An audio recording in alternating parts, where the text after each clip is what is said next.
আসসালামু আলাইকুম। আমি গল্প ঢাকা মেট্রোপলিটন জেএমবি তে কর্মরত আছি। আজকে আপনাদের যে বিষয়টা বলতে চাই সেটি হচ্ছে জলবায়ু বিষয়ে আমি কিছু কথা বলতে চাই। কুকুর বিড়াল কার না পছন্দ, আমরা অনেকে বাসায় কুকুর বিড়াল পুষে থাকি। আবার অনেকে পথে ঘাটে কুকুর দেখলে আমাদের কাছে আসলে কিন্তু আমরা তাদের হাত দিয়ে তাদের শরীরটা ডুবাই দিই বা তাদের জিহ্বা কিন্তু আমাদের শরীরে স্পর্শ করে।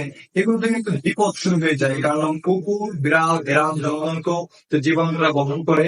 মানুষ থেকে মানুষের শরীরে কিন্তু জলজন্ত জীবাণুটা আহ মানুষ থেকে মানুষের শরীরে ছড়ায় না। এটা হচ্ছে কুকুর বিড়ালের মতো যে প্রাণীগুলো আছে এদের শরীরে প্রথম জলতঙ্ক যে ভাইরাস জীবাণু, এটা হচ্ছে কুকুর বিড়াল এই ধরনের এই ধরনের প্রাণীর শরীরে প্রথম আচরণ করে। এবং আমরা যখন তাদের কাছে যাই, তাদের হাত বুলাই, তাদের পশম থেকে বা যারা আমাদের চাকা দেয় না, আমাদের কিন্তু আমাদের জলতঙ্ক হয়। আর এই জলতঙ্ক হলে কিন্তু আমরা একমাত্র মৃত্যুই শেষ, মৃত্যু ছাড়া কিন্তু প্রধান কোনো প্রতিষেধক নাই। এর জন্য এই বিষয়ে আপনারা অত্যন্ত সতর্ক থাকবেন। যারা বাসায় কুকুর বা বিড়াল পোষেন অবশ্যই প্রতিরোধমূলক ইনজেকশন দিয়ে হবে।